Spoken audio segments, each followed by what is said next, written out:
ጤና ይስጥልን እንዴት ናችሁ? ፋና ፖድካስት አንድ ጉዳያችን ተጀምሯል። በዛሬው አንድ ጉዳያችን እንግዲህ የአፍሪካ አደጋ ስጋት አቅም ኤአርሲ በአዲስ አበባ በቅርቡ ተካሂዶ ነበር፣ ባለፈው ሳምንት ማለት ነው። ከዛም ባሻገር ደግሞ ይሄ አህጉራዊ ተሳትፎዋን ኢትዮጵያ እያሳደገች ከመሆኑ ባሻገር በተለያየ ጊዜ የአደጋ ክስተቶችን አስተናግደናል። እነዚህ አደጋዎች እንደ ሀገር ያሳዘኑን፣ ብዙዎቻችን ያስተነገጡ ናቸው። ከዚህ ጋር ተያይዞ እንደ አደጋ ስጋት ስራ አመራር ኮሚሽን ምን አይነት ምላሾች ተሰጡ የሚለውትንና ጉባኤውን ጨምሮ አህጉራዊና ሀገራዊ ሀሳቦችን እያነሳን ቆይታ እናደርጋለን። አሁን የምንገኘው በኢትዮጵያ አደጋ ስጋት ስራ አመራር ኮሚሽን ቢሮ ውስጥ ነው። ኮሚሽነሩ ዶክተር ሽፈራው ተክለማርያም ከኛ ጋር ቆይታ ያደርጋሉ። እሳቸው ምላሽ ይሰጡናል። እኔ ቅድስት ዘውዱ አብሬያቸዋለሁ። ፋና ፖድካስት አንድ ጉዳያችን ተጀምሯል። አብራችኑ ነው። ዶክተር ስለ ፈቃደኝነቱ እጅግ አድርጌ አመሰግኖታለሁ። በጣም አመሰግናለሁ።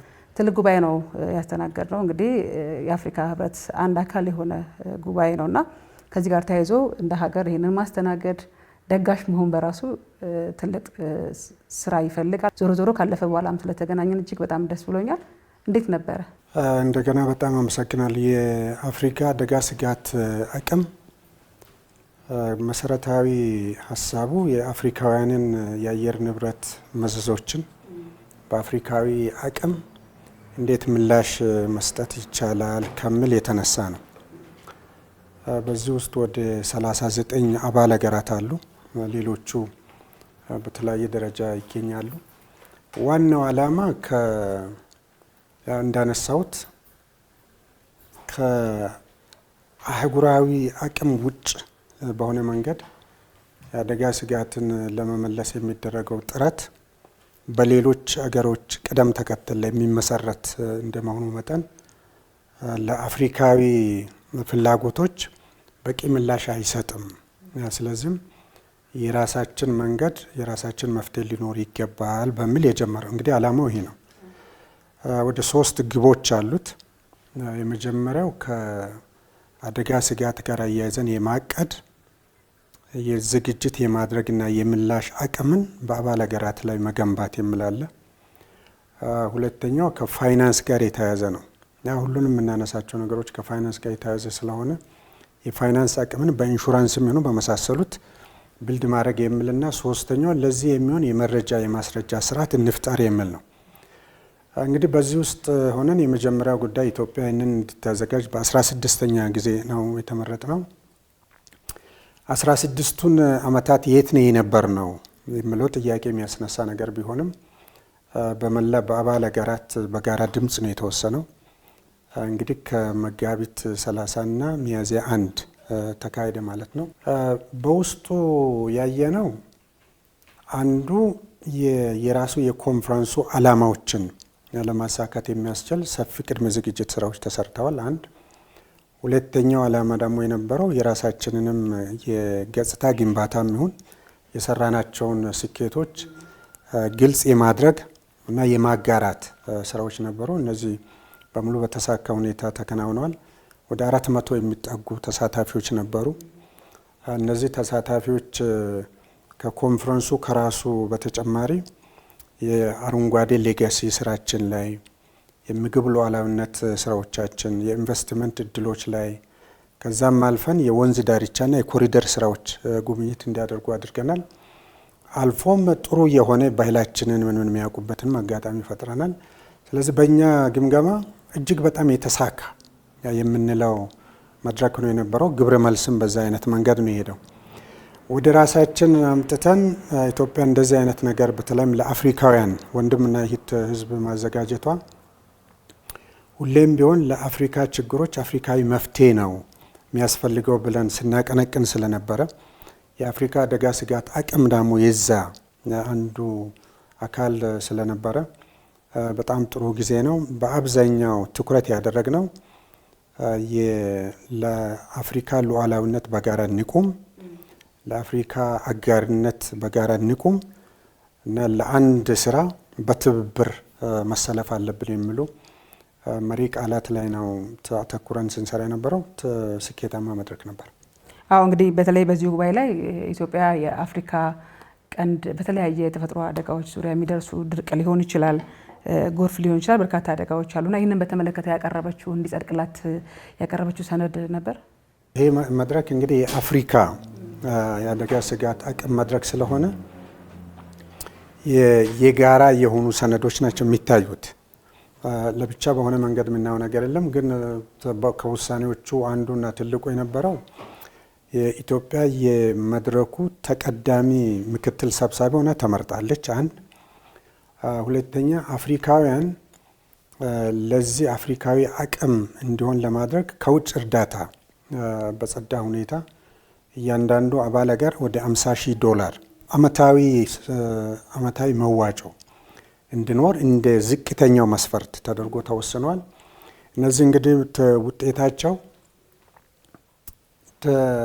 ተቋሙ በአብዛኛው አህጉራዊ እንዲሆን ቢፈለግም አንዳንዱ ሁኔታው ሲታይ ደግሞ ከውጭ አካላት ብዙ ሀብት የማሰባሰብ ግን በአህጉሩ አቅም ብዙ ገፍቶ አለመሄድ ጉድለቶች እንዳሉ ተገምግሟል። ስለዚህ ይህንኑ ለማሳካት የሚያስችል ቅድም ያልነውን 50,000 ከዛ ደግሞ ሀገራዊ አቅሙን ከዛ በላይ ለመውሰድ እንዲያስችል ቀሪ ሀገሮች እንዲሳተፉ የማድረግ በዛ ውስጥ እንግዲህ የራቲፊኬሽን ምን የምንለው አለ። ይህንን ማጽደቅ የሚገባውን ደግሞ የሜምበርሺፕ ፊ የአባልነት መዋጮ መክፈል ላይ ትኩረት እንዲሰጥ የሚሉ ሀሳቦች ተነስተዋል። በጣም ጥሩ እንመለስበታለን። ጉባኤው ሰፊ ሀሳብ የያዘ ነው። እንደ ሀገር ማስተናገዳችን የራሱ አስተዋጽኦ አለው። ወደ መጨረሻም በደንብ ልናነሳበት እንችላለን። መለስ እንበልና ወደ ሀገራችን እንግዲህ ባለፉት ጊዜያት ወደ አስተናገድናቸው አደጋዎች እንምጣ። በቅርቡ እንግዲህ የቅርቡ ጊዜ ብናነሳን በደቡብ ኢትዮጵያ ክልል የደረሰውን የመሬት መንሸራተት አደጋ ማንሳት እንችላለን። ብዙዎቻችንን ያሳዘነ ነው። እንደዚህ ያሉ አደጋዎች እንግዲህ ስንሰማ አዲሳችን አይደለም። ባለፉት ዓመታትም ብሔራዊ ሀዘን ሆኖ የቆዩ አደጋዎች ነበሩ። ከዚህ አንጻር አሁንም ብዙ ስራ የሚጠይቀን ይመስለኛል። ስለዚህ በተለይ አሁን የበልግ ወቅት ላይ እንገኛለን። ቀጥሎ ደግሞ የክረምት ይመጣል። ተከታታይ የሆኑ ለአደጋ አጋላጭ የሆኑ ጊዜያቶች አሉንና ከዚህ አንጻር ቀይ መስመር ብላችሁ የለያቸዋቸው ቦታዎች አሉ ወይ? በዝርዝር ጥሩ ጥያቄ ነው የኛው። የሀገራችን ውስጥ ያለው የስነ ምህዳር አቀማመጥ በጣም በርካታ እይታዎች ያሉት ነው። አንዱና የመጀመሪያው ከጠቅላላ የመሬት አቀማመጣችን 40% የሚባለው ተራራማ የሚባልና ከባህር ጠለል ከ1500 ሜትር በላይ የሚባል ነው። ሌላው ቀሪው እንግዲህ 60%ቱ በአብዛኛው ሜዳማ የሚባል ነው። በሌላ በኩል 80% የኛ ማህበረሰብ የሚኖረው በዚህ በ40% ባልነው ስነ ምህዳር ላይ ነው። ያ ማለት ከ1500 የባህር ወለል ጠለል በላይ ባሉ ቦታዎች ናቸው 80% ማህበረሰባችን የሚኖረው። ያ ማለት በጣም ትልቅ ትርጉም ያለው ነገር ነው። ብዙ ሰው ምናልባትም አብዛኛው በሚባል ደረጃ ስለ መሬት መንሸራተት ስለመሳሰሉት ስለ ናዳ በምናነሳበት ጊዜ የሆነ ነጠላ ምክንያት ያለውና ያንን ነጠላ ምክንያት መፍታት ቢቻል ሁሉም ነገር እንደሚፈታ አድርጎ ማሰብ አለ። ትክክለኛ አስተሳሰብ አይደለም። ለምሳሌ ያ ነጠላ ምክንያት ምን ሊሆን ይችላል? የሚያስቡት ለምሳሌ ዝናብ ስለዘነበ ተንሸራተተ አይነት ወይም ቅድመ ማስጠንቀቂያ ስርዓት ስለሌለ ሰው ተጎዳ የሚል ወይም ሰው ተዳፋት ላይ ስላለ ተዳፋቱ ይዞት ሄደ የሚሉ ማለት።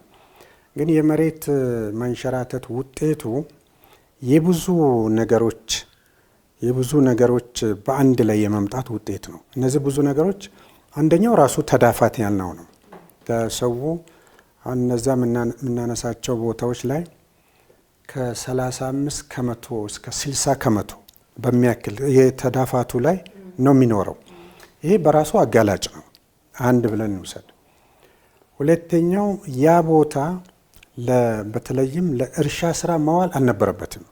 በተለይም የመታረስ እርሻ ላይ ያ ቦታ ሲታረስ ውሃው በየቦዩ እንዲሄድ የገባው ውሃም ወደ ውስጥ እየሰመጠ እንዲሄድና አፈሩን ልል እንዲያረጋው የማድረግ እንትን አለው። እንዳይረጋጋ ወደ ውስጥ እንዲሰርግ ያደርገው እንዳይረጋጋ ማለት ነው። ይሄ ሁለተኛው ምክንያት ነው። ሶስተኛው ከዛ አልፎም የአረንጓዴ ሌጋሲ የጀመርናቸው ስራዎች ያልሸፈኑባቸው ምናልባትም ደኑም ተቆርጦ ሊሆን የሚችል ስለዚህም ውሃውንና አፈሩን አጣብቆ መያዝ የሚያስችል ሁኔታ አለመኖርም ሌላኛው ምክንያት ነው። በዚህ ሁሉ ላይ ደግሞ የዝናብ መብዛት ሌላኛው ፋክተር ይሆናል ማለት ነው። እነዚህ ሁሉ አንድ ላይ በሚመጡበት ጊዜ የህዝብ ጥግግቱ ቅድም ያነሳ ነው በ40 ከመቶ በምንለው ቦታ ላይ 80 ከመቶ ማህበረሰብ ሲኖር የቤት አሰራር ስርዓቱ፣ የእርሻ ስርዓቱ፣ መሬቱ እንዳይረጋጋ የማድረግ በዛ ላይ እንስሳቱ አለ ምነው አለ የሚፈጥረው ነገር አለ። ስለዚህ ምን ይሆናል ማለት ነው ለመሬት መንሸራተት እነዚህ አንድ ላይ ሲመጡ ሰፊ እድል የመፍጠር ነገር ይኖራል። ወደ መፍትሄውም ሲመጣ እያንዳንዱን በዛ አይነት መንገድ አድሬስ ማድረግን ይጠይቃል ማለት አሁን በደቡብ ኢትዮጵያ ላይ ያየናቸው ጋሞ ዞን ያየነው ከዚህ በፊት ጎፋ ላይ ማይተነው የነበረው ከዚህ ጋር ተመሳሳይነት አለው ለማለት ነው። ስለዚህ እንደ ጎፋ አሁን ደቡብ ኢትዮጵያ ላይ እንዳየናቸው አደጋዎች ልምምዱ ወይም ደግሞ ከዚህ በፊት የነበረው አደጋዎች ሊያስተምሩን ይችላሉ ወይም ኮሚሽኑ ራሱ ሊማርበት ይችላል፣ እንደ ሀገር ልንማርበት እንችላለን። ለዚህ ነው ቀይ መስመር ያልናቸውን ቦታዎች ለይተን አስቀምጠናል የሚለውን ጥያቄ ያመጣው። ተለይተዋል፣ ታውቀዋል፣ በደንብ ይታወቃሉ። እነሱ ችግር አይደለም። ለምሳሌ እንደ ሀገር ስንወስድ ከክልሎቹ እንደማብረን ስናይ ወደ 2/3 የምንላቸው ክልሎች የዚህን አይነት ችግር አለባቸው። በውስጣቸው ያሉ ዞኖችንም በየዞኑ ደልድለን ስናይ ወደ 1/3 የሚባለው እንግዲህ ወደ 127 ምናምን አካባቢ ከሚባለው ውስጥ ወደ 1/3 የዞን ቁጥርም ተመሳሳይ ችግር አለው። ወደ ወረዳዎች ስናልፍም ከ50 ወረዳ አንዱ የሚባል ወደ 2% አካባቢ 2 ከመቶ አካባቢ በጂኦ ስፓሻል ስፔስ ሳይንስ እና ጂኦ ስፓሻል መስሪያ ቤት በጂኦሎጂካል ኢንስቲትዩት ተቋማት የተለዩና የሚታወቁ በየጊዜውም የተለያዩ የአለርት ስርዓት ተብሎ የቅድመ ማስጠንቀቂያ ስርዓቶች የሚተላለፍባቸው አሉ፣ ይታወቃሉ። አሁን መታወቃቸው አንድ ነገር ነው፣ ግን እውቀት ላይ ተመስርቶ ምን አይነት መፍትሄ ማስቀመጥ ይቻላል የሚለው ቀደም እያንዳንዱ ምክንያት ብለን ያነሳ ነው የአፈርና የውሃ ጥበቃ ስራው፣ የመሬት አጠቃቀምና የሰው አሰፋፈር ስርዓቱ፣ ከዛም የቅድመ ማስጠንቀቂያ አንዳንዴ ተፈጥሮ ራሱ የሚሰጠው ቅድመ ማስጠንቀቂያ አለ። ተፈጥሮ ራሱ የሚሰጠው ለምሳሌ ወይ መሬት ምልክቶች ወይ መሬት እንደመሰንጠቅ ይላል፣ ወይ የሌሉ ምንጮች መምጣት ይጀምራሉ፣ ወይ ዛፉ ምናምን መንጋደድ ምናምን ይጀምራል። በሮች መስኮቶች ከምናቀው ለመክፈት ለመዝጋት አስቸጋሪ እየሆኑ ይመጣሉ። የሆነ እንቅስቃሴ አለ ማለት ነው። እነዚህን እንቅስቃሴዎች ተጠቅሞ ቅድመ ማስጠንቀቂያ ስርዓት በማድረግ ማስተካከያዎች የመውሰድ እድል አለ። ግን ይሄ እድል ደግሞ በማህበረሰባዊ መስተጋብሮችም ይገደባል። እንደዚህ አይነት የተፈጥሯዊ ምን ሌሎች እንትኖችን ወስቶ በፈጠነ መንገድ ከዛ አካባቢ ራስን ማሸሽ፣ አካባቢውን መልቀቅ። በሌላ በኩል ደግሞ ትልቅ ጉዳት እየሆነ እየመጣ ያለው ከአደጋዎቹ በላይ ከአደጋዎቹ እንታደጋለን በሚል በትክክለኛው ምክር ሀሳብ ባልተመራ መንገድ መሄድ ነው አብዛኛውን የዜጋችንን ሕይወት እንዲቀጠፍ እያደረገ ያለው። ያ ማለት አደጋው ሲከሰት እነዛን እናግዛለን ብለው የሚሄዱ ትክክል ነው።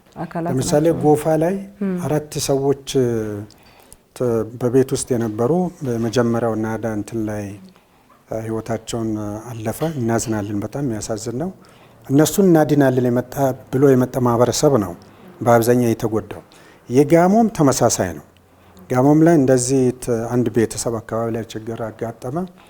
እነሱን እናድናለን በሚል ያው የኢትዮጵያዊ ባህል የኢትዮጵያዊ በጎ ባህል የሚባል ደራሽነት ነው። ደራሽነት፣ አዛኝነት፣ ፈጥኖ ደራሽነት። ይህ ግን በተፈጥሯዊ ክስተቶች ወቅት አሁን እሳት በሚሆንበት ጊዜ፣ ጎርፍ በሚሆንበት ጊዜ፣ የመሬት መንሸራተት ናዳ በሚሆንበት ጊዜ ያ የሚኖረን ጥረት ለሌላ አደጋ የማያጋልጥ መሆኑን እርግጠኛ ካልሆንን ይህ እንግዲህ የማህበረሰባችን ግንዛቤ የማሳደግ የአካባቢ መዋቅር በዚህ ላይ የሚሰራቸውን ስራዎች። ስለዚህ ወደ ዋናው ነጥብ ስንመለስ የት አካባቢ ላይ ምን አይነት ችግር፣ ለጎርፍ ምን አይነት የት አካባቢ ነው ችግር ያለው፣ ለመሬት መንሸራተት የት አካባቢ ነው ችግር ያለው የሚለው ማህበረሰቡን በአብዛኛው ያውቀዋል፣ በአብዛኛው ይታወቃል። ምክንያቱም አንዳንድ ትናንሽ እንትኖች በየጊዜው አሉ፣ አንዳንድ ደግሞ የበረታ ይሆናል። አንዳንድ ትናንሾቹ የመሬት መንሸራተቶችም ሰዎችን ትንሽ ያዘናጋሉ። በተለመደ አይነት መንገድ የሚሄድ ነው ምናምን እየተባለ ማለት ነው።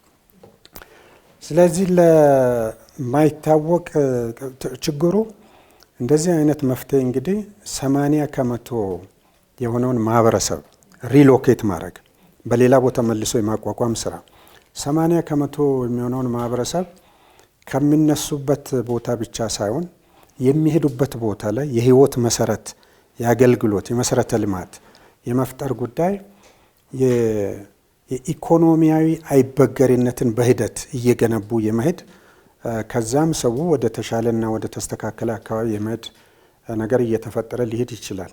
ግን ሰው በእነዚ አይነት ቦታዎች ላይ የሚኖረው ምክንያት ስለሌለው አይደለም። ምክንያት አለው እዛ አካባቢ የሚኖርበት። ለምሳሌ ቆላማ አካባቢዎች የበሽታ ችግር አለባቸው። ትንኙ በአብዛኛው የሚባዛው እዛ ነው። ከፍታ ያሉ ቦታዎች በአብዛኛው ቀዝቃዛ ናቸው። ሙቀት ምናምን አይደለም። ለእርሻም የዝናብ የምን ስርጭቱ የተሻለ ነው።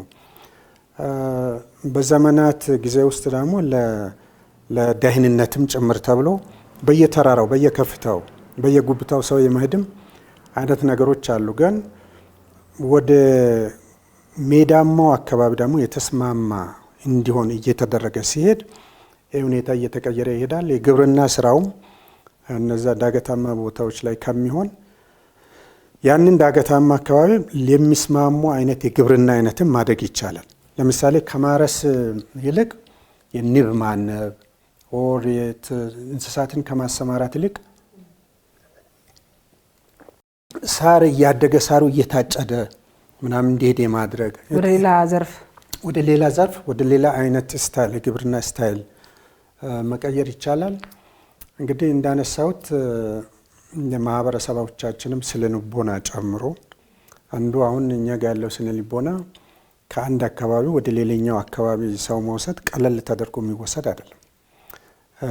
ሰው በጉዳዩ ላይ ከማመን ጀምሮ የሚሄድበትም አካባቢ ላይ ከተቀባይ ማህበረሰብ ጋር ተያይዞ መሰራት ያለበት ሰፊ በርካታ ነገሮች አሉ። ተሞክሯል። ግን እንደዛ ለምሳሌ አሁን አንዱ ቀይ መስመር ብለን ከለየን በኋላ ልናደርግ የምንችላቸው እርምጃዎች ይኖራሉ። ያንን እርምጃ ኮሚሽኑ ሲወስድ ወይም ደግሞ ሲሞክር በጣም በርካታ ቦታዎች ላይ ተሞክሯል። አሁን የምንለው ጋሞ ላይ ራሱ እንደዚህ ጥናቶቹ በ2012 ምንምን አካባቢ ላይ ከተሰሩ በኋላ ወደ 300 ምንምን አካባቢ የሚያክሉ ለምሳሌ ከዚህ አካባቢ ላይ እንዲነሱ ተደርጓል። ሌሎች አካባቢዎችንም ሰፍረዋል። አንዳንዴ ያ ከሆነም በኋላ ሰው ግን ምናልባትም መልሶ ያንኑ አካባቢ የሚመርጥበት ያ እንግዲህ እኛ የኢትዮጵያ እንትን አለ አይደል የተወለድሽበትን ያደግሽበትን አካባቢ ቅድሚያ መስጠት በተለያዩ ምክንያቶች ማለት አይነት አለ። አሁንም በየጊዜው እንደዚህ ችግር አለባቸው ከሚባሉ አካባቢዎች ሰዎች በየጊዜው በተለያዩ ቦታዎች ላይ ሄደው እንዲሰባሰቡ ይደረጋል። አሁን የጋጮ ባባ ምን የተባሉ አካባቢዎች ወደ 6-7 ወረዳዎች አሉ። ካምፓ፣ ገረሴ፣ ራሱ አርባ ምንጭ ዙሪያ ወረዳ ዙሪያ ላይ ያሉ አካባቢዎች ወደ 200 ቤተሰብ አካባቢ ላይ ሙቭ ለማድረግ ቦታ ለይተው ምን ብለው ዝግጅት የሚያደርጉበት ሁኔታ አለ። ሁሌም ሙከራዎች አሉ። ግን ቅድም ያነሳሁት ምንድነው ሙከራዎች ቢደረጉም ከ1500 ሜትር በላይ ያለው የኛ ማህበረሰብ ስፋቱ በጣም ብዙ ነው። 80 ሚሊዮን እንደማለት ነው። ከ130 ሚሊዮን ከምንለው ህዝባችን ውስጥ 80 ሚሊዮኑ እንደዛ አይነት አካባቢ ላይ ነው የሚኖረው። አንዳንዱ ጋር ችግር ይኖራል፣ አንዳንዱ ጋር ችግር ሳይኖር ይኬዳል። ግን ተጋላጭነት ግን አለ። ለምሳሌ ቅድም ያልናቸው 5-6 ጉዳዮች አንድ ላይ ከተገጣጠሙ ቦታው የመፍረስ እድል ይኖረዋል። ግን እንግዲህ ቅድም እንዳነሳሁት 2/3 የሀገራችን ክልሎች የዚህን አይነት ተጋላጭነት ያለባቸው አካባቢዎች ናቸው። ተቀላል አይደለም። 1/3 33% ዞኖች በዚህ ውስጥ አሉ ማለት በጣም ከፍተኛ ኢሹ ነው ያለው። ወደ 1100 ወረዳዎች አሉ ብለን ከምናነሳው ከዛ ውስጥ አንድ 50 በዛ አይነት ችግር ውስጥ ያሉ ናቸው። ወደ 200 ምናምን ማለት። ስለዚህ ችግሩ ችግር ነው፣ ግን ችግሩን የሚፈታው የኢኮኖሚያዊ አቅምን በየአካባቢው እያጎለበቱ መሄድ ነው። በዛ መካከል ላይ ግን 3 ጉዳዮች ሊሰሩ ይችላል። ለምሳሌ አንዱ ማህበረሰቡ ተፈጥሯዊ የሆነ ቅድመ ማስጠንቀቂያ ጉዳዮችን ቸል ሳይል በንቃት ሳይዘናጋ ማየትም ከዛ በኋላ መፍትሄ መውሰድም እንዲችል። መፍትሄ መውሰድ ማለት ጊዜያዊ የሆነ አካባቢን መልቀቅም ሊሆን ይችላል፣ የግድ በቋሚነት መሆን የለበትም። ሁለተኛው ከዛ ጋር ተያይዞ የሚታየው የማህበረሰብ አካባቢ ላይ ያለውን የቅድም ያነሳ ነውን ህይወትን ለማዳን ህይወት እንዳይጠፋ ማህበረሰባችንን ግንዛቤ በሚዲያ በኩልም በምን ማድረግ ይፈልጋል። ምክንያቱም የምናያቸው ችግሮች በአብዛኛው ችግሩ ራሱ ከሚፈጥረው ይልቅ እኛ ራሳችንም በትክክል ግንዛቤንም ምንም ከማሳደግ ጋር ተያይዞ ያሉ ጉዳዮችን ማየት ነው። ሶስተኛው የቴክኖሎጂ አቅም ማሳደግ ይጠይቃል። አሁን እኛ እንደ ኮሚሽን በዚህ ጉዳይ ላይ እየሰራን ያለ ነው የቅጽበታዊ አደጋዎችን በሚመለከት በአሁኑ ኮሚሽን ውስጥ ተሾግጦ የሚሰራ ሳይሆን በራሱ የሆነ የዚህ አገልግሎት ተቋም ተደራጅቶ እንዲሰራ ነው። በዚህ አሁን ረቂቅ ደንብ አዘጋጅተን ለጠቅላይ ሚኒስትር ጽህፈት ቤት አቅርበናል። ያ በራሱ ጊዜ በሚታይበት ሂደት ከታየ በኋላ ትልቅ አቅም ይሆናል ብለን እናስባለን። ሁሉንም ነገር አድሬስ ያደርጋል ብለን ባንልም፣ ምክንያቱም ቅጽበታዊ አደጋዎች በባህሪያቸው የተፈጥሯዊም ይሁን በሆነ መንገድ ቅድመ ማስጠንቀቂያ የሚባል ነገር ሳይኖር ሊከሰቱ ይችላሉ። የዓለም ላይ ያለው ሁኔታ ማለት የትኛውም ኢኮኖሚ፣ የትኛውም ቴክኖሎጂ፣ የትኛውም እንትን የማይገድብበት ሁኔታ አለ። ለዛ ነው እኛ እንደውም ፈጣሪ የተመሰገነ ይሁን እንላለን እንጂ ከኛ አቀማመጥ ቅድም ካልነው አቀማመጥ ተያይዞ በጣም ብዙ ችግርም ሊደርስ ይችል ነበር። ግን አሁን ምንድነው የግብርና እንቅስቃሴ እየበረታ ሲሄድ መሬቱ በተመሳሳይ የአፈርና የውሃ ጥበቃ ስራው የተሟላ በማይሆንበት ጊዜ ብዙ ፋክተሮች አንድ ላይ የመጡ ተጋላጭነትን እየጨመሩ ሊሄዱ ይችላሉ። እነዚህ ናቸው ያሉት። ቅድም እንዳነሳሁት አካባቢዎችም ይታወቃሉ፣ ሰዎችም ያውቁታል፣ ሰውም ያውቃል። በየአካባቢ ያለው ሰው ታሪኩ ምንድነው፣ ሂደቱ ምንድነው ሲባል በራሱ የሚያነሳው አለ። ግን ቸል ማለት የቀደመው ነው፣ የድሮ አይነት ነው፣ አሁንም ያልፋል በሚል የሚሄዱ ጊዜዎች ያው ህይወትን ያስከፍላሉ ማለት ነው። ወደ ቴክኖሎጂና ወደ በኋላ የሚሰሩት ስራዎች ሀሳቦች እንመለሳለን። ምናልባት አሁን ላይ በምን ሁኔታ ላይ ይገኛሉ? ምን አይነት ሰብአዊ ድጋፍ እየተደረገላቸው ነው? ሕክምና፣ የአልባሳቱም፣ የምግብ ሊሆን ይችላል። የተጎጂ ቤተሰቦች እንደዚሁም ተጎጂዎች በጊዜያዊነት መጠለያ ውስጥ የሚገኙ ሊሆኑ ይችላሉ። በአጠቃላይ ግን በምን ሁኔታ ላይ ይገኛሉ? የጋሞን ጉዳይ የቅርቦቹን ነው። በተለይ የቅርቦቹን ወስተን ካየን ለምሳሌ ጎፋን ብንወስድ ኦልሞስት በአብዛኛው በሚባል ደረጃ የመልሶ ማቋቋም ስራ ተሰርቷል። በራሳቸው በተመረጡ ቦታዎች ላይ ሌላ አደጋም በማይፈጥር አይነት መንገድ የተሟላ ጥናት ተደርጎ ከዛም የመኖሪያ ቤት እንዲኖራቸው ከዛም አልፎ የእርሻ መሬት እንዲኖራቸው እና ማህበራዊ አገልግሎትን በሚሸፍን መንገድ ተሰርቶ እየሄደ ነው ያለው። በጣም ጥሩ ስኬት ነው ማለት እንችላለን። በተለይ እንግዲህ በአደጋ ጊዜ ምላሽ መስጠት ሊሆን ይችላል። ቅድም በአንድም በሌላም ነክተውት ነበረ። አደጋ ጊዜ ምላሾች ይሰጣሉ። እንደገና ደግሞ ከአደጋ በፊት ቅድመ ማስጠንቀቂያ የሚለው ጋር ትልቅ መስመር ሊኖር ይገባል፣ ወይም ደግሞ ትልቅ ስራ ያስፈልጋልና እሱስ ምን ደረጃ ላይ ይገኛል? እንዴት መግለጽ እንችላለን ያለንበትን ደረጃ? በአደጋ ጊዜ ነው ብዙ ጊዜ የምትደርሱት እንዲህ ይሆናል ይባላል። ከአደጋ በፊት ቅድመ ማስጠንቀቂያውን ቅድም ብለናል። እንግዲህ ድንገት የሚመጣውን ቅጽበታዊውን እንዳለ ሆኖ ምንችላቸውንስ መተንበታል ወይ ሰርተናል ወይ? አሁን ለዚህ የተዘረጋ ስርዓት አለ። ለምሳሌ አሁን በልግ መጣን በል ከየካቲት ጀምሮ እስከ ግንቦት እንደዚህ ይሄዳል ብለን ስናቅ የሜትሮሎጂ ትንባያዎች አሉ። የሜትሮሎጂ ትንባያ ለምሳሌ የአሁኑ ወቅት ትንባያ ከመደበኛና መደበኛ በላይ የሆነ ዝናብ ይኖራል የሚል ነው። ይሄኛው አንዳንዴ ያው ቅድም ያልናቸው ተጋላጭ ሁኔታዎች ጋር ሲደማመር የሚፈጥረው ነገር አለ።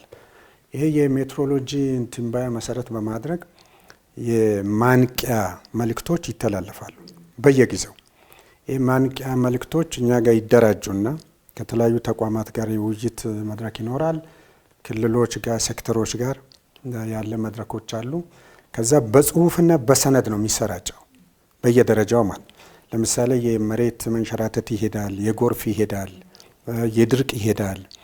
እነዚህን ወስደው በየክልል በየደረጃው ደግሞ ያስተላልፋሉ። በየአካባቢውም ግብረ ኃይልም ይመሰርታሉ። እነዚህ ግብረ ኃይሎች ምን አይነት ወንዝ አለ፣ ምን አይነት ማጥለቅለቅ፣ ምን አይነት ጎርፍ ሊያጋጥም ይችላል፣ ምን አይነት መሬት መንሸራት እያሉ ወደ ወረዳ ወደ ቀበሌ ድረስ ያወርዱታል። ይሄኛው በጣም የተጠናከረ ላይሆን ይችላል። መልእክቱ ግን አለ፣ ትንበያውም አለ፣ መልእክቱም አለ። ይደርሳል ግን በደንብ በተለይ መድረስ ያለበት ቀይ የምንላቸው መስመሮች እስከ አሁን እኛም በተለያዩ አጋጣሚዎች ቼክ እናደርጋለን። እስከ ወረዳ ይሄዳል፣ እስከ ወረዳ ይሄዳል። ወረዳዎችም እስከ ቀበሌ ይወስዳሉ። ግን ያ ሲፈጸም ሁሉም ጋር ተመሳሳይ ላይሆን ይችላል። አንዳንዱ ጋር ህይወትም አትርፈዋል። ለምሳሌ አንዳንዱ ክልል ላይ የሆነ ቅድመ ማስጠንቀቂያ ስርዓት ወስደው የሆነ ምልክት የመሬት መንሸራተት ምልክት አይተው ሰዎቹን በሙሉ አውጥተው ሰዎቹ ከወጡ በኋላ እንደው ሰው እዛ ቢኖር ኖሮ ያጠፋል ከተባለ ናዳ ያመለጡ ሰዎች አሉ። መሬት መንሸራተት ያመለጡ ሰዎች አሉ። ወንዝ ዳርቻ ላይ በተለይም የኛ የተፋሰሶች የአዋሽ፣ ባሮ፣ አኮቦ፣ ማን የምንላቸው ተፋሰሶች በየጊዜው የሚፈጥሩት ነገር አለ። እሱንም አሁን በየዳርቻው ያለውን ሰው ሲቻል በመገደብ ሳይሆን ግን ሰዎቹን ራሳቸውን በማስወጣት የሚሰሩ ስራዎች አሁን አዋሽ ላይ በጣም አጥፊ እና ብዙ ህዝብ በማፈላቀል የታወቀ ተደጋጋሚ በጣም ተደጋጋሚ። አሁን ግን ከቅርብ ጊዜያት ወዲህ ባለፈው ሰበታ አካባቢ የሆነ የተወሰነ ጥሶ የፈጠረው ነገር ካልሆነ በተሰሩ ስራዎች ችግር ሆኖ እንደገና ሳይከሰት ነው ባለፉት 2-3 ዓመታት የታለፈው። በሌሎቹ አካባቢዎች ለምሳሌ በደቡብ ኢትዮጵያ በራሱ ዳሰነች አካባቢ ላይ ነገሮችን ለመከለል ይሞክራል፣ ግን ውሃው አሸንፎ ይመጣል። እንደዚህ አይነት አጋጣሚዎች ሲኖሩ መፍትሄው ሰውን ወደ ሌላ ቦታ መውሰድ ነው። ለምሳሌ የሪሎኬሽን ስራ ብለን የምንለው ሰውን ካለበት ወደ ሌላ ቦታ ላይ ወስዶ ማስፈር በእርግጥ ቀላል አይደለም። መሰረተ ልማት ይፈልጋል፣ አገልግሎት ይፈልጋል፣ ለሰዎቹ መኖሪያ ይፈልጋል። ሌላ አዲስ ሰፈር አዲስ መንደር ሲወሰድ ስራዎች ይሰራሉ። የቅድመ ማስጠንቀቂያ ስራ አሁን የጋሞን እንደምሳሌ ብንወስድ ጋሞ ላይ ቅድም ያሉት አንስተን የነበረው ከ2012 ጀምሮ በነበረው ጥናት እኮ ሰዎች ተነስተዋል። ሰዎችን አጓጉዘው እንዳውም የተነሱትንም ሰዎች ጉብኝት አድርገን ነበር። እዛ የሄድን ጊዜ ህይወቱ ምንድነው፣ አሁን ምን ተሰማችሁ፣ ምን የምልም አንስተን ነበር። ደስተኞች ናቸው። እንደዛም ሆኖ አንዳንዶቹ ወደዛ ቦታ መመለስም ይፈልጋሉ። የተመለሰ የለም ግን የተመለሰም ነበር። ተመልሶ እየተጎዳም አለ። ድጋሚ አደጋ ደረሰበት። አዎ ተመልሶ የስነ ልቦና ጉዳይ ሁላችንም የምንረዳው ነው። መሬቱ ነው፣ አፈሩ ነው፣ ቤተሰቡ ነው፣ ቤተ ዘመዱ ነው፣ ማህበራዊ ትስስሩ ነው ወዘተ አለ። ስለዚህ ሰዎች እንደዛ ማሰባቸው ስህተት ነው ማለት አይቻልም። እንደዛም ሆኖ በ2012 ላይ የነበረውን ጥናት ተመስርቶ የተነሱ ሰዎች አሉ። ከዛም አልፈን አሁን በአብዛኛው በቀጥታ ተጎዱ ምንላቸው ወደ 83 ቤተሰብ አለ። እንግዲህ ወደ ቤተሰብ ወደ እያንዳንዱ ግለሰብ ሲወሰድ 400-500 ሊሆን ይችላል። አሁን ክልሉ እና ዞኑ የቅድመ ማስጠንቀቂያ ስርዓቶቹ እንዳሉ ሆነው አሁንም አንዳንድ ምልክቶች አሉ እዛው አካባቢ ላይ እና ሌሎች ወረዳዎችም ላይ ይህንን መሰረት አድርገው ወደ 200 የሚያክሉ ቤተሰቦችን ወደ 131 ሄክታር አዘጋጅተው ቦታዎችን መሰረተ ልማቱን፣ የመኖሪያ ቤቱን፣ ማህበራዊ አገልግሎት ወዘተ የምንላቸው እና የእርሻ ቦታ ለይተው የማምጣት ዝግጅታቸውን እያጠናቀቁ ናቸው ያሉት።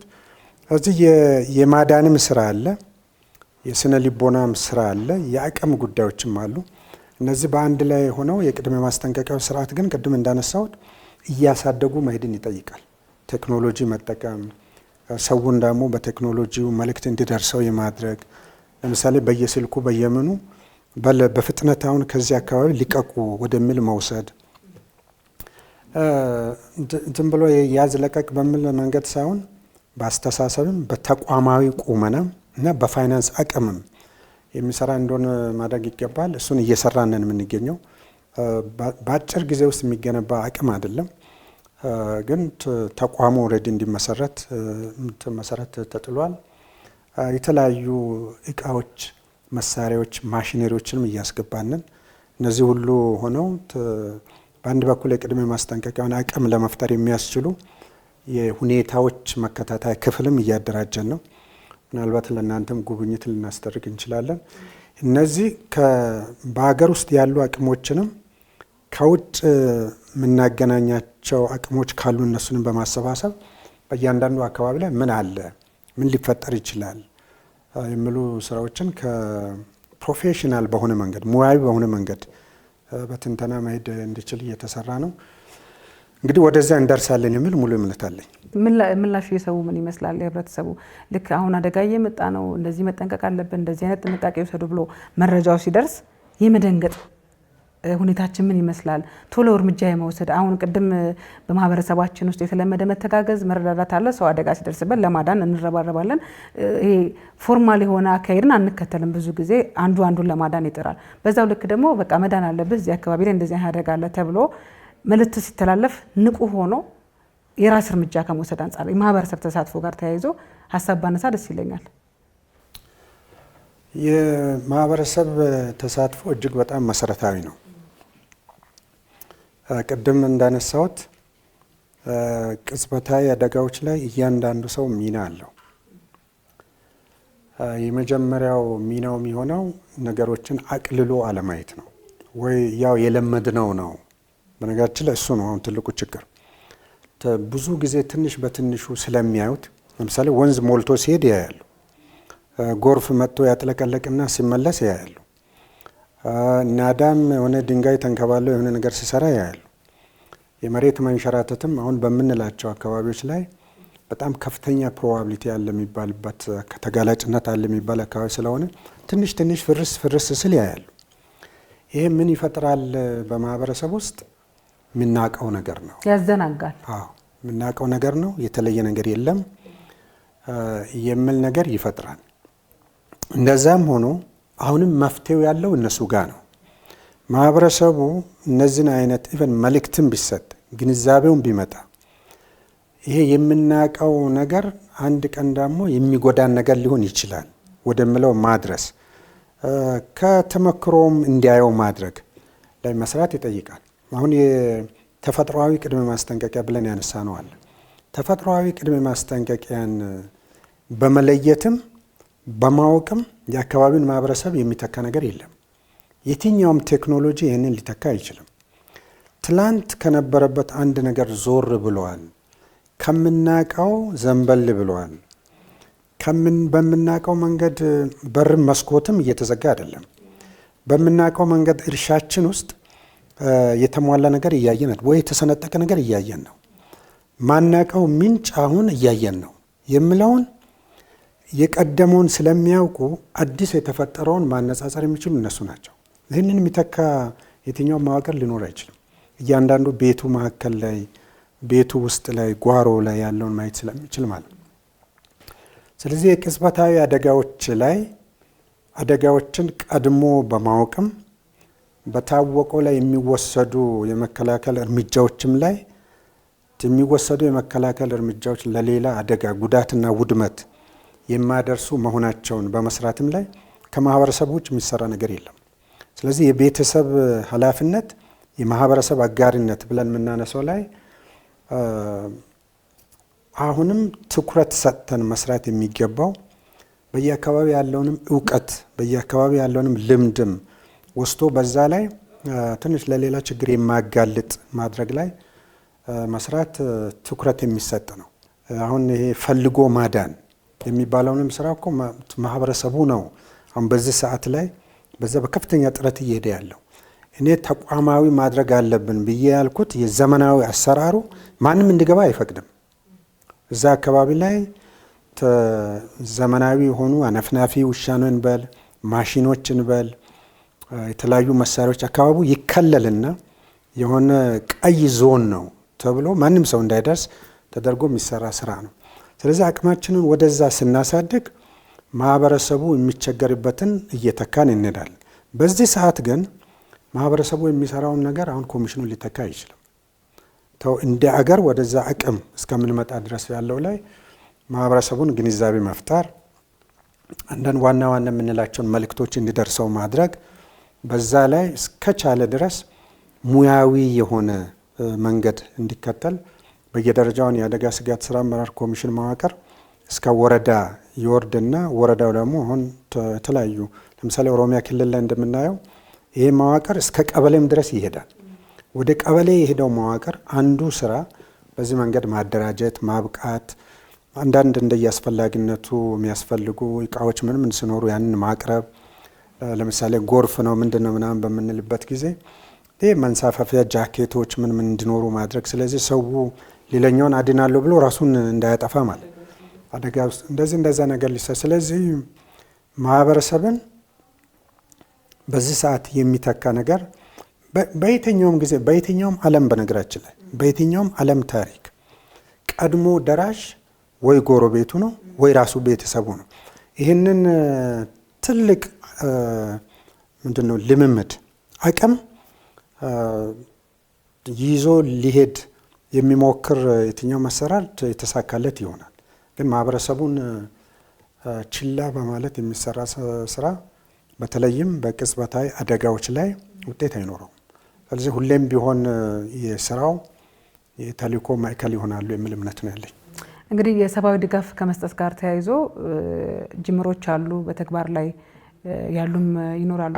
በተለይ የዜጎችን ቀጥተኛ ተሳትፎ በሚጠይቅ መልኩ ከባንክ ጋር ማስተሳሰር ተችሏል እና ይህ በምን ደረጃ ላይ ይገኛል? ግልጸኝነቱ፣ አሰራሩ፣ ተደራሽነቱ ራሱ እንዴት ነው? የሰብአዊ ድጋፍ ሉዓላዊነት ላይ እናንተም እንደምታውቁት ፍኖተ ካርታ ተቀርጿል። ፍኖተ ካርታው በ5 ሜዎች በሚል የሚታወቁ ናቸው። የመጀመሪያው መግባባት ነው። የመግባባቱ ስራ በመድረክ የሚሰራ ቢሆንም በሚዲያዎቻችንም ሊሰራ የሚገባ ነው። በምንድን ነው የምንግባባው የሚለው ጥያቄ ሰብአዊ ድጋፍን በራስ አቅም መሸፈን ይቻላል። አንድ ሁለተኛው ሰብአዊ ድጋፍን ከውጭ አካላት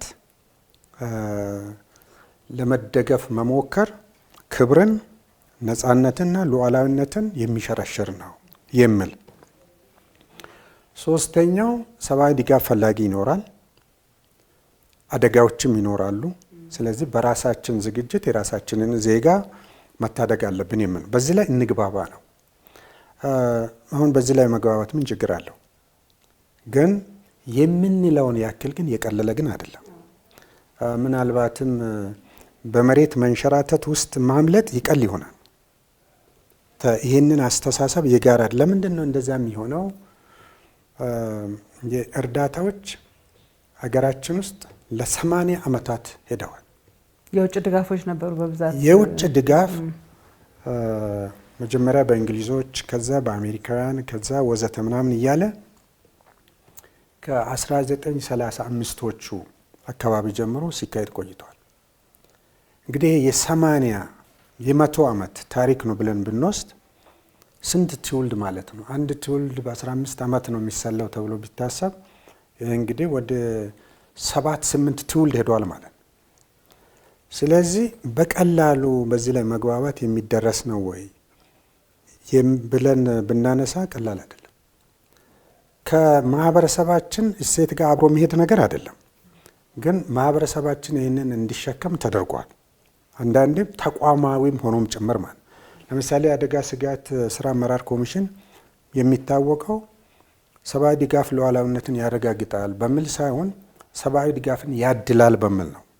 ስንዴ ያድላል፣ ስንዴ የሚያድል ተቋማዊ ሆነ ማለት ነው።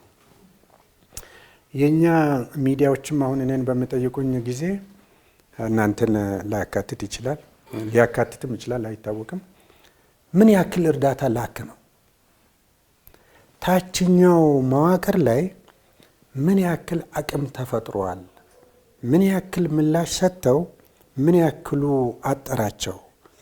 ስለዚህ የቀበሌን መዋቅር ወረዳው፣ የወረዳ መዋቅር ዞኑ፣ የዞንን መዋቅር ክልሉ ደከመኝ ብሎ ካለ የትኛው ጉድለት ነው በኮሚሽኑ ሊሸፈን ይችል የነበረው? እንደዛ አይደለም። ቀበሌ ላይ የሄደ የሚዲያ ሁሉም ጋር ነው ችግሩ ለማለት ነው። የሚዲያ ተዋናኝ የመጀመሪያው ጥያቄ ከፌዴራል መንግስት ለእናንተ ምን መጣ ነው የመጀመሪያው ጥያቄ። ሁለተኛው ጥያቄ ምንድን ነው የጎደላችሁ የሚል ነው። ጥያቄው ችግር ላይኖረው ይችላል፣ ግን ጥያቄው ሊሆንና ቢሆን ይመረጥ የነበረው ችግራችሁን በራሳችሁ እንዴት እየፈታችሁት ነው። የተቸገራችሁት ነገር ካለ ጉድለቱን አውቃችሁ ወደ ፌዴራል መምጣት አያስፈልግም። ወረዳው ምን አደረገ? ችግርን በራስ አቅም ከመፍታት ጋር ተያይዞ ይሄ እንግዲህ በአደጋ ስጋት አመራር ፖሊሲ ላይ፣ በአደጋ ስጋት ስራ አመራር አዋጅ ላይ ይህ በነገራችን አሁን የሚያስቀጣ ነው፣ በህግ የሚያስቀጣ ነው። እያንዳንዱ ደረጃ ማድረግ ያለበትን ሳያደርግ ምናልባትም አባዝቶና አግኖ ወደሚቀጥለው መዋቅር ሄዶ ጥያቄ ለማቅረብ መሞከር በፍርድ ቤት ያስጠይቃል። ይህ በአዲሱ የስራ አመራር ስራችን ላይ ያመጣን። ስለዚህ የመጀመሪያው ነጥብ መግባባት ነው ለማለት ነው። ሁለተኛው ማጥራት ነው። አሁን ቅድም እንዳነሳሁት ሰብአዊ ድጋፍ ፈላጊ ይኖራል፣ በትክክለኛው ማለት ነው፣ የሚገባው ማለት ነው። ምክንያቱም ከራሱ አቅም በላይ በተፈጥሯዊ ይሁን በሰው ሰራሽ ምክንያቶች ከራሱ አቅም በላይ የሆነ ዜጋ መንግስት መታደግ አለበት፣ ዜጋው መታደግ አለበት። ምክንያቱም ለዜጋው ከዜጋው በላይ ለዜጋው ከመንግስት በላይ የሆነ አገር መንግስት ተጠያቂ ሊሆን አይችልም። ኦር በሆነ አገር ያለ የታክስ ከፋይ በሌላ አገር ላለው ታክስ ከፋይ ከዛ አገር በበለጠ ባለፈ መንገድ እኔ ነው የሚታደገው ማለት አይችልም። የዓለም አቀፍ አጋርነት ነው፣ ጥሩ ነው። የአህጉራዊ አጋርነት ነው፣ ጥሩ ነው። ግን ያ ሁሉ ምግብን ለማደል ግን መሆን የለበትም። ምግብን ለማደል አገራት አገር ነን ብለው ኦፕሬት እስካደረጉ ድረስ የሚሄዱበት ምክንያቱም ምግብን የተቆጣጠረ የሰውየውን አካል ብቻ አይደለም አእምሮውንም ጭምር ነው የሚቆጣጠረው። ምግብን የተቆጣጠረ ሰውየውን ዝለለ ወዳለው በኩል ሁሉ ያዘልለዋል እንጂ ለምን ብሎ መጠየቅ አይችልም። ምክንያቱም ለምን ብሎ ከጠየቀ ምግቡን በሚቀጥለው የምግብ ሰዓት ላይ አያገኝም።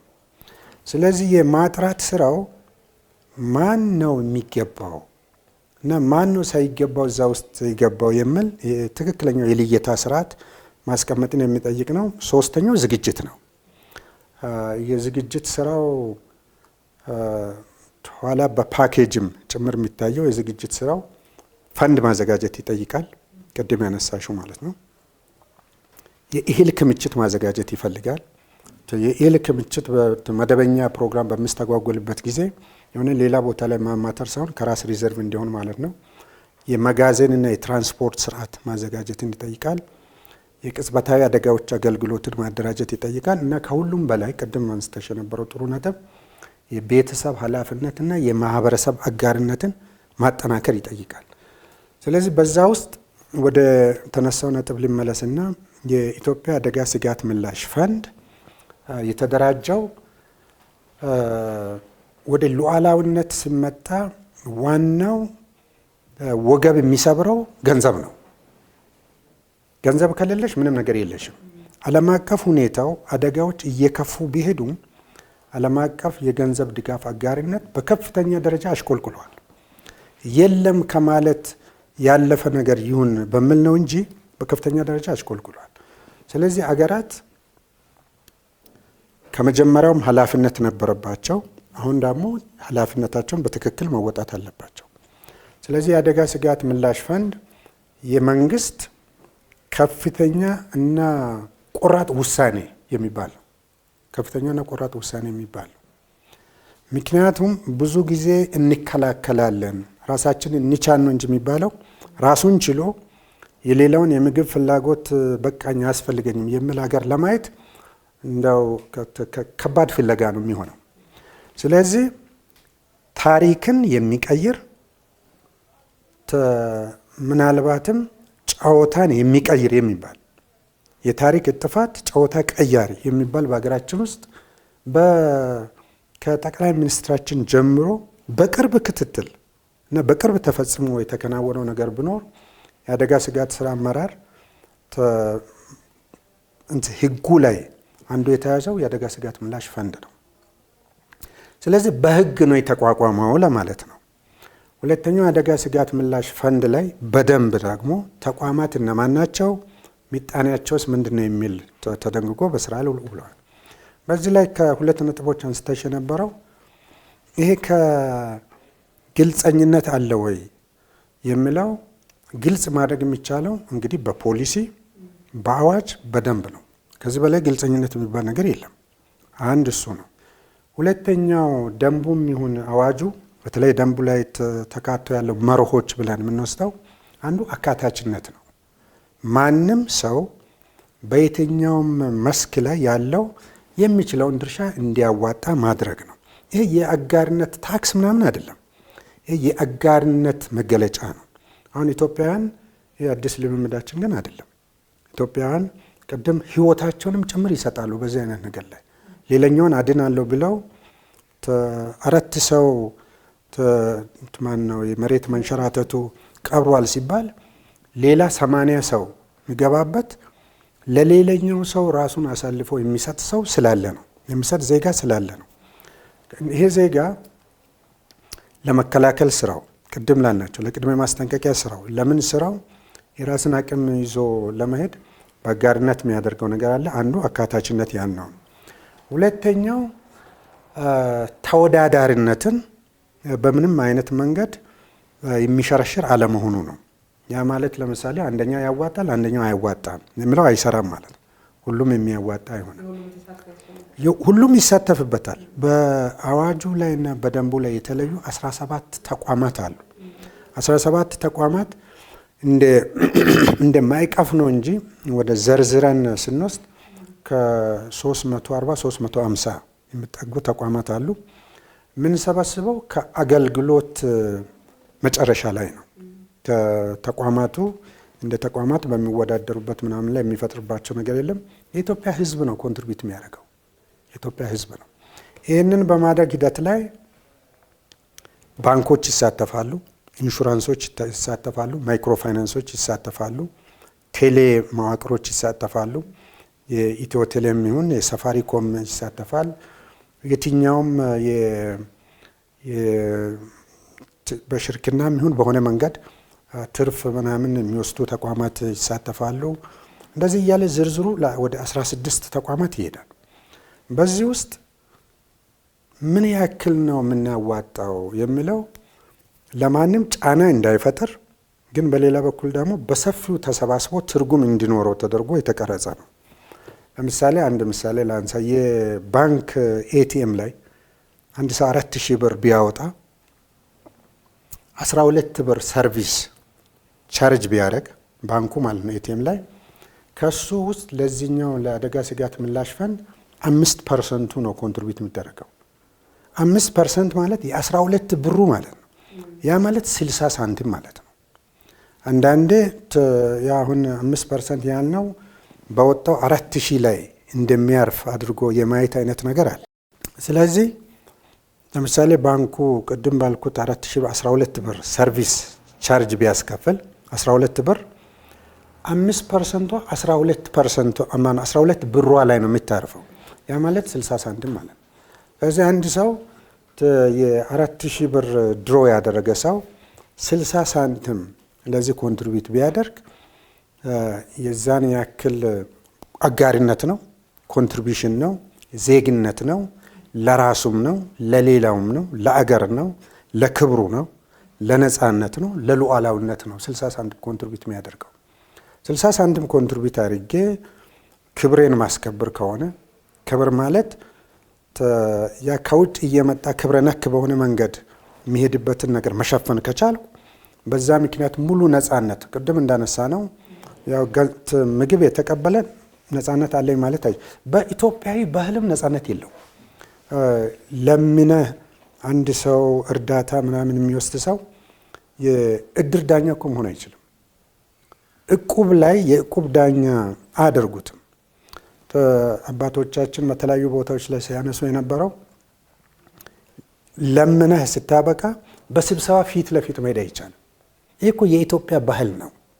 እንኳን እኛ እንደ አገር የሚያዋርድ ነገር ውስጥ ገብተን ዜጎቻችን የሚገልጻቸው ነገር አለ። እነሱ አባቶች በተለያየ መንገድ የሚገልጹት የሚሰጥ ከላይ የሚቀበል ከታች ነው ያለው። እንትኑ ለይቶታል ማለት የበታቸኝነትን አምኖ ተቀብሎ የመሄድ ያክል ነው። የክብር ጉዳይም ጭምር ነው። የክብር ጉዳይ ነው በትክክል።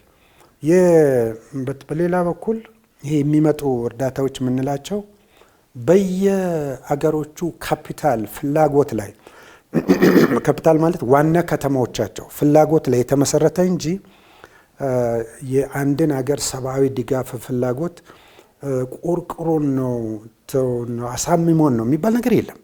ይህንን እኛ በራሳችንም ያየነው ነው።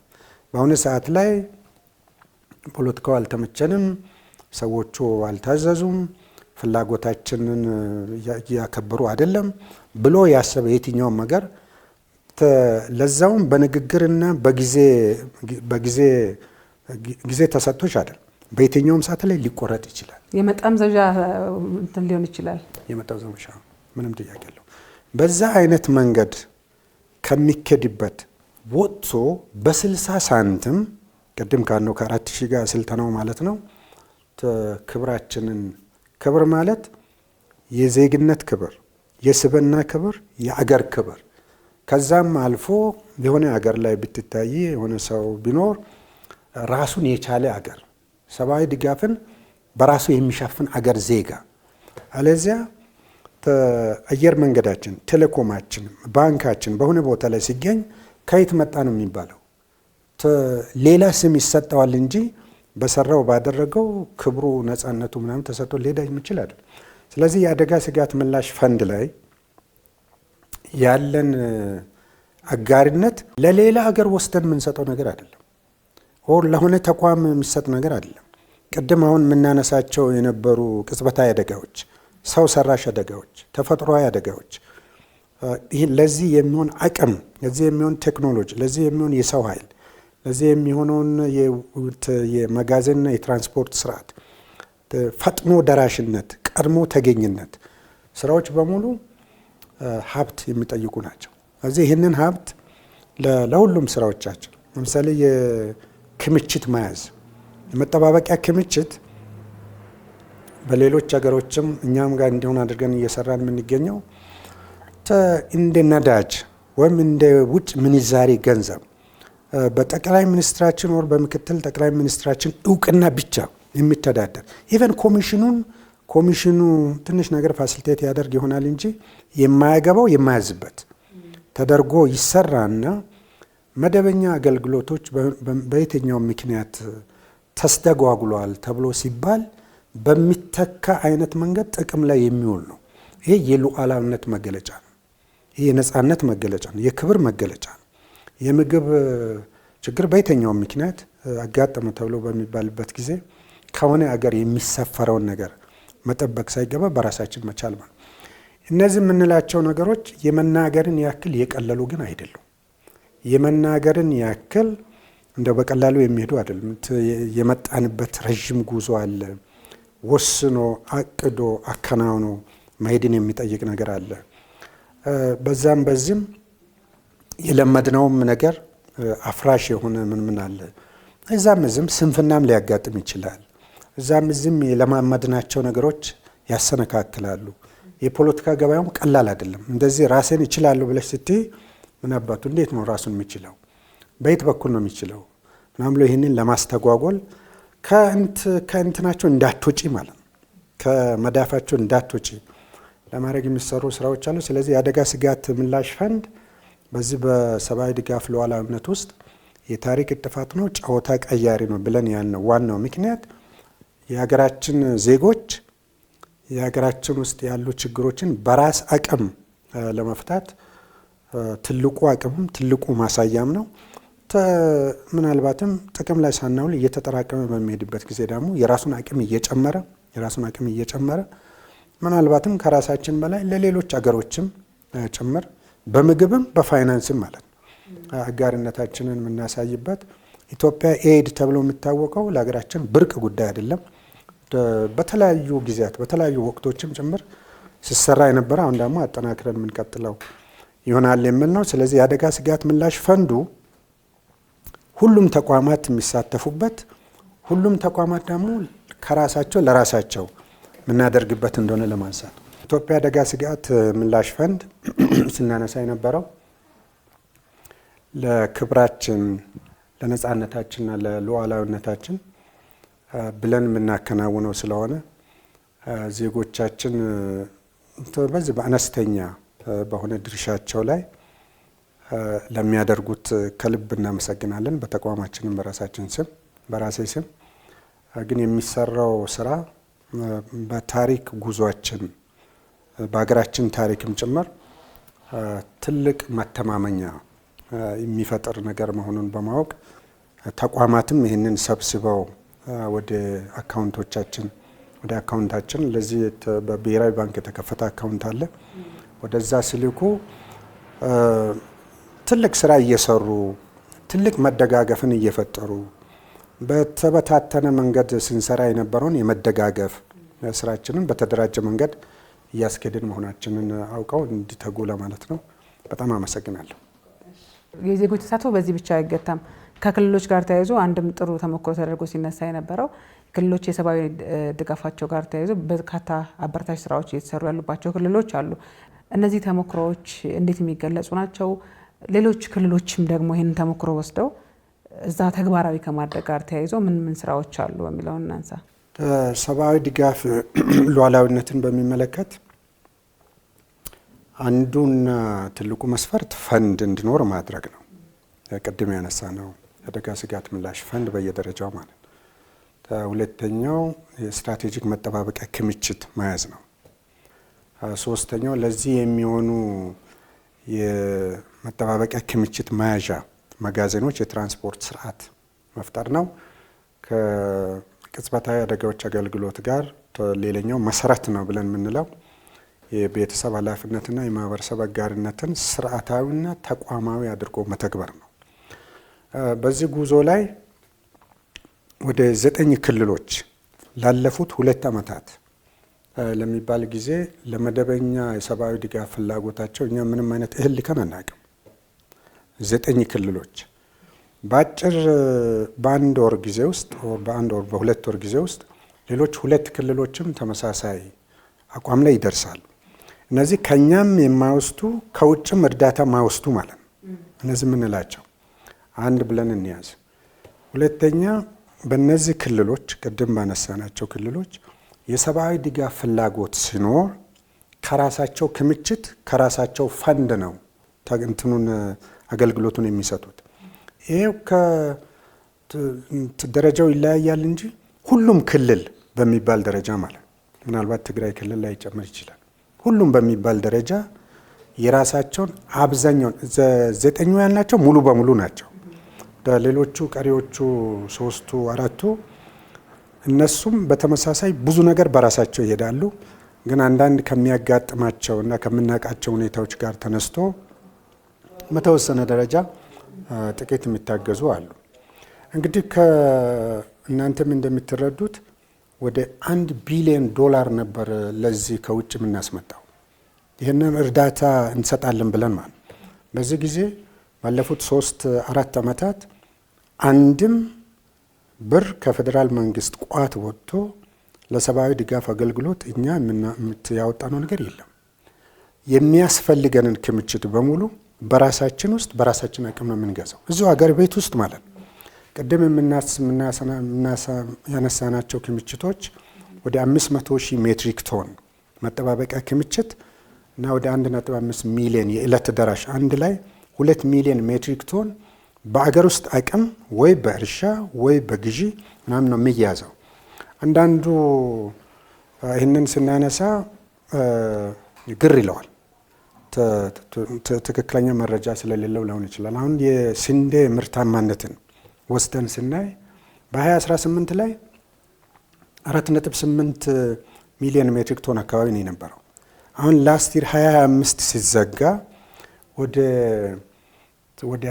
28 ሚሊዮን ሜትሪክ ቶን ነበር። ይህኛው የሚገመተው 26 ይሄኛውን ዓመት ስንጨርስ ወደ 33.3 ሚሊዮን ሜትሪክ ቶን ነው። ከዚህ ውስጥ ለአንዳንድ በየመንገዱ በየምኑ የሚበላሸውን ምናምን ትተን ዜጎቻችንን ለዕለት ፍጆታ የሚወስዱትን የሚጠቀሙትን አውጥተን ትርፍ ምርት የምንለው እኛ ከምንገዛው ግዢ በላይ ነው። ስለዚህ ምን ለማለት ነው? የአገራችን ውስጥ ያለ ምርት በክልሎቹ የሚመረተው ክልሎቹ ከቀበሌ ጀምሮ ይዘው የሚሄዱበትን ሁኔታ ፈጥሯል። አንዳንዱ ክልል ለምሳሌ ኦሮሚያ ቡሳ ጎነፋ የሚባለው አሬንጅመንት ከራሳቸው አቅም ብቻ ሳይሆን ለአገር አቅም የሚሆን ፈንድ ይሰበስባሉ። በዛ የሚፈልጉትን ነገር ያደርጋሉ። ማህበረሰቡም ከታች ጀምሮ በዚሁ ስርዓት ውስጥ በአይነትም ይሁን በገንዘብም ይሁን በተለያየ መንገድ እያዋጣ የራሱን ክብር የራሱን ነፃነት ለአገር ማለት ነው ባለው ኮንትሪቢዩሽን የሚሄዱበት ሁኔታ ይታወቃል። ሁሉም ክልሎች እንደዚህ አይነት ደረጃ ላይ እየመጡ ህግ አውጥተዋል፣ ደንብ አውጥተዋል፣ ተቋም መስርተዋል። በዛ መንገድ እየተሰራ ነው ያሉት። በጣም እርግጠኛ ሆኜ የምናገረው በአገራችን ታሪክ ክብራችንን፣ ነፃነታችን፣ ሉዓላዊነታችንን በምግብ ምክንያት ከሚሸረሸርበት ደረጃ እየወጣን ሰብአዊ ድጋፍ ሉዓላዊነትን ለማብሰር እንደ አገር ክልሎች የደረሱበትን ደረጃ ወስደን ያው የበላይ አመራሮቻችን በመኖራቸው ግምገማ ላይ ተመስርተን ሩቅ ነው በማይባል ጊዜ ላይ እንደ አገር እናበስራለን የሚል እምነት አለ። ይሄ ክልሎች ሰርተው ክልሎች አከናውነው ክልሎች ፈጽመው በተገኘው ውጤት ላይ ተመስርተን ማለት ነው። በሌላ በኩል እንደ ፌዴራል መንግስትም ፈንዱን አደራጅተናል። ቅድም እንደምንለው ፈንድ አሁን ወደ 335 ተቋማት ያልነው፣ በተቋማቱ በኩል ደግሞ በዜጎቻችን በሙሉ የሚሳተፉበት ስራ እየተሰራ ነው። ክምችት አጠራቅመናል። ክምችቱ በየጊዜው እያደገ የሚሄድ እኛ እንደ ፌዴራል እንደ ኮሚሽን መያዝ ያለብን የክምችት መጠን አለ ወደ 150 ሺህ ሜትሪክ ቶን የሚሆን። ይሄ እንግዲህ ክልሎች በሚይዙት ላይ ተጨማሪ ማለት ነው። ከክልሎች ጋር ያለን የጋራ አረዳድ የዘገምተኛ አደጋዎች ሲሆኑ 100% ራሳቸው ናቸው የሚሸፍኑት። ወደ ፌዴራል የሚመጣ ነገር የለም ማለት ነው። ቅጽበታዊ አደጋዎች ግን በሚሆኑበት ጊዜ በ37 የምንተባበርበት የምንተጋገዝበት ሁኔታ አለ። ለዛ ደግሞ በቂ ዝግጅት ነው ያለን። ስለዚህ ክልሎችም የፌዴራል መንግስትም እንደ አገር የፖለቲካል ውሳኔው ዋና መነሻ ስለሆነ ፖሊሲው፣ ህጉ፣ አዋጁ፣ ደንቡ ለዚህ በጣም ምቹ ሁኔታ የፈጠረ እንደመሆኑ የህዝባችን ደግሞ የመደጋገፍ ልምምዱ እንደ ብርቅ ሆኖ የሚጀመር ነገር ስላልሆነ በሚዲያ በኩል ደግሞ ይህንን ግንዛቤ የማሳደግ የማበልጸግ ይህንን ሁሉ የምናደርገው ለራሳችን ክብር፣ ነፃነት መሆኑን ግንዛቤ እያደገ እንዴት የማድረግ ስራ ከሰራን በአጭር ጊዜ ውስጥ በጣም በአጭር በሚባል ጊዜ ውስጥ ከውጭ ማስገባት አይደለም ወደ ውጭ እየሄድን ሌላኛውን የሚቸገረውን አካል የምናግዝበት ሁኔታ የጀመርነው ነው። ግን ደግሞ አጠናክረን የምንቀጥለው ይሆናል ማለት ነው። በመጨረሻ እንግዲህ የአፍሪካ አደጋ ስጋት አቅም ጉባኤ በየዓመቱ ይካሄዳል። ይህ ጉባኤ እንግዲህ የሚደርስባቸው ስምምነቶች ይኖራሉ፣ ፖሊሲዎች ይታያሉ። የኢትዮጵያ አቅም የአህጉሩ አቅም ጭምር የሚታይበት ነው፣ መደጋገፎችም ያሉበት ነው እና ከቴክኖሎጂ ጋር ተያይዞ የቴክኒክ ድጋፍን የተመለከተ ከፋይናንስ ጥንካሬ ጋር ተያይዞ በአጠቃላይ ደግሞ ስነ ምህዳርን ጠብቆ የተፈጥሮ አደጋን ከመከላከል አንጻር ምን አቋም አለ፣ የህብረተሰቡ ተሳትፎስ ምን መሆን አለበት የሚለውን የመልእክትም አቋሙንም በዛው አያይዘው ቢያነሱልን። የአፍሪካ አደጋ ስጋት አቅም ቅድም መግቢያ ላይ እንዳነሳ ነው 3 መሰረታዊ ጉዳዮችን የሚያካትት ነው። ያ የአባል ሀገራትን አቅም የመገንባት ስራ ነው የሚሰራው። አንዱ ትልቁ ጉዳይ ደጋግመን እንደምናነሳው አደጋዎች ላይ ማቀድ፣ መዘጋጀት እና ምላሽ መስጠት በእኛ ሁኔታ የሰብአዊ ድጋፍ ሉዓላዊነት ማዕቀፍ ውስጥ የምናነሳቸው አጀንዳዎች ናቸው። በዛ ላይ የባለሙያ ቡድን ስላላቸው በባለሙያ ቡድን አማካኝነት የሚሰሩት ስራ አለ። ሁለተኛው የፋይናንስ አቅም ነው። የፋይናንስ አቅሙ በኢንሹራንስ ስርዓት መሰረት የሚሰራ ነው። ያ ማለት አሁን ድርቅ ሊያጠቃ ያለውን ማህበረሰብ፣ ጎርፍ ሊያጠቃ፣ የመሬት መንሸራተት ሊያጠቃ፣ የእሳት ወዘተ ሊያጠቃ ያለውን ማህበረሰብ ቀድሞ በመተለም ጉዳት ውስጥ ገብቶ ጥሪቱን ከመሟጠጡ በፊት የሚከፈለውን በቅድመ ሁኔታዎች ተመስርቶ የሚከፈለውን ክፍያ እንዲደርሳቸው በማድረግ ስለዚህም ቀድሞ ራሳቸውን እንዲችሉ ስለዚህም የአይበገሬነት ግንባታ ላይ ሚና እንዲኖረው የሚያደርጉበት ስርዓት ነው። በጣም አስቸጋሪው ምናልባትም ለሉዓላዊነትም ለሌላም ፈተና ሆኖ የቆየው የመረጃ ስርዓት ነው። የመረጃ ስርዓት ከፍሉ በቴክኖሎጂ በሳተላይት የሚደገፍ ነው። ከፍሉ በሞዴሎች የሚሄድ ነው። የሳተላይቱንም የሞዴሉንም መሬት ላይ ያለውንም እውነታ ጋር አገናዝቦ በመስራት ላይ የአፍሪካ አደጋ ስጋት አቅም አንዱ አቅሙ እሱ ነው።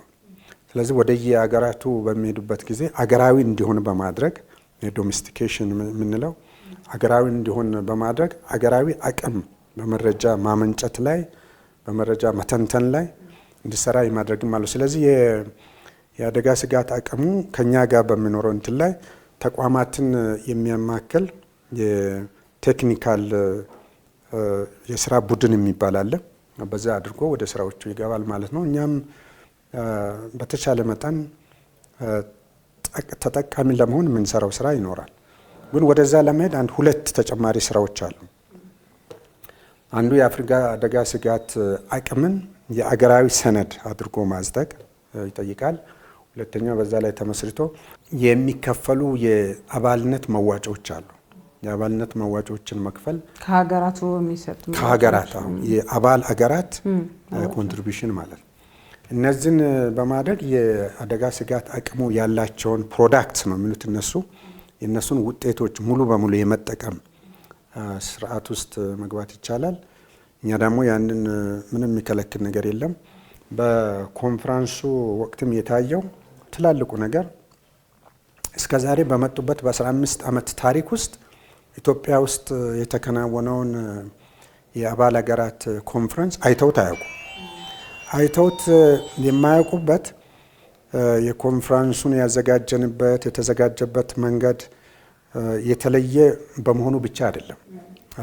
እኛ የኮንፈረንሱን ለማዘጋጀት ትላልቅ ቡድኖችን በየቴማቲክ ኤሪያ እንደሚባለው አደራጅተን እያንዳንዱ ከኮንፈረንሱ ፍላጎትና ስኬት ጋር እንዲጣጣም በማድረግ በተለይም ለአፍሪካ ሉዓላዊነት ቅድሚያ ሊሰጥ ይገባል የሚል አጀንዳ በማራመድ የአፍሪካ ሉዓላዊነትን ለማሳካት የአፍሪካ ሀገሮች አጋርነት መሰረታዊ እንደሆነ በማስመር ከዛ ደግሞ ለአንድ ላይ ለአክሽን ለወሬ አይደለም ለአክሽን መሰለፍ እንዳለብን በጣም አተኩረን እንደ መሪ ቃል ጭምር ወስደን ስለነበረ በእኛ ግምት ብዙ ሀሳቦች ተንሸራሸሩበት ነው።